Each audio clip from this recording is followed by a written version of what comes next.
एक ऐसा विधानसभा क्षेत्र जहां पिछले 50 सालों से ज्यादा के वक्त से लगातार भूमिहारों का राज्य है। मतलब कि उस विधानसभा क्षेत्र में कोई आए कोई जाए, लेकिन विधायक वही बनता है जो भूमिहार हो। हम बात मोकामा विधानसभा क्षेत्र की कर रहे हैं। मोकामा विधानसभा क्षेत्र खासा चर्चा में है। अनंत कुमार सिंह की पत्नी नीलम देवी चुनावी मैदान में उतरने के लिए पूरी तरीके से तैयार हैं। लेकिन उसी मोकामा का एक इतिहास यह भी है कि पहली बार जब 1967 के चुनाव में किसी पिछड़ी जाति के आने वाले नेता ने किसी अगड़ी जाति के नेता को मोकामा में चुनाव हरा दिया, तब कहा गया कि ऐतिहासिक है।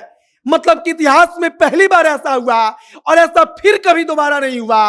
लेकिन उस एकमात्र चुनाव ने पूरे बिहार की राजनीति को हिला दिया और कांग्रेस पार्टी के बदौलत जिस भूमिहारों का पूरे बिहार की राजनीति पर कब्जा था, उस कांग्रेस पार्टी का सूरज उसके बाद से अस्त होता चला गया।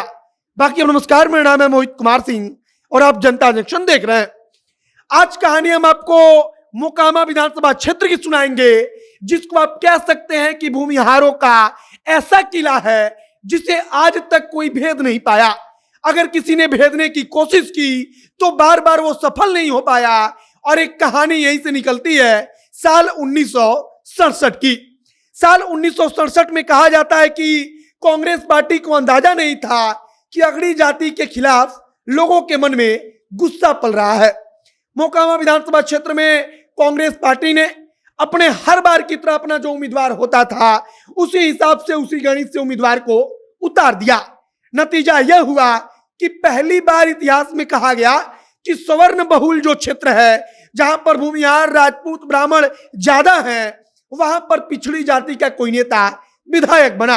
यह अपने आप में ऐतिहासिक था, क्योंकि उस समय बिहार में ऐसा कुछ होता नहीं था और बिहार का जातीय समीकरण और जाति को लेकर जो इतिहास है उसके लिहाज से ये और अधिक आश्चर्यजनक था। 1967 के चुनाव में पहली बार रिपब्लिकन पार्टी ऑफ इंडिया के बी लाल वहां से चुनाव जीत गए। सबसे ज्यादा गौर करने वाली बात थी कि जो रिपब्लिकन पार्टी ऑफ इंडिया थी उसका एकमात्र उम्मीदवार पूरे बिहार में चुनाव जीता और वो एकमात्र उम्मीदवार था मोकामा का। मोकामा में पहली बार पिछड़ी जाति का कोई नेता विधायक बना और इसके बाद से फिर कभी पिछड़ी जाति का कोई नेता मोकामा में विधायक नहीं बन सका। अब इसके बाद का सिलसिला जब चला तो मात्र 2 साल बाद वापस से कांग्रेस पार्टी के कामेश्वर प्रसाद सिंह ने इस पर कब्जा कर लिया। कांग्रेस पार्टी के कामेश्वर प्रसाद सिंह ने इस पर कब्जा किया और उसके बाद से फिर से 1972 से 1980 तक कृष्णा शाही का राज चलता रहा। वहां पर कृष्णा शाही 2 बार विधायक चुने गए। वहां पर कृष्णा शाही के बाद से श्याम सुंदर सिंह, जो कि 1980 से 1990 तक राज करते रहे। लेकिन गौर करने वाली बात है कि 1967 में जिस सीट से पिछड़ी जाति का एक नेता विधायक बना, वो सीट फिर से अगड़ी जातियों के प्रभाव में आया और उस सीट पर आज तक कोई पिछड़ी जाति का विधायक फिर से नहीं बन पाया।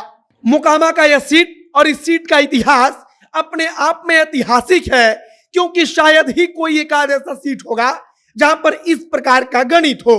बाकी दशकों से आप कह सकते हैं कि 50 साल से अधिक समय से लगातार मोकामा पर एक खास जाति का वर्चस्व रहा है, अगड़ी जातियों का प्रभुत्व रहा है और अब तक वही चल रहा है। 1990 तक श्याम सुंदर सिंह जो कि वहां के विधायक रहे। इसके बाद की राजनीति बड़ी दिलचस्प है।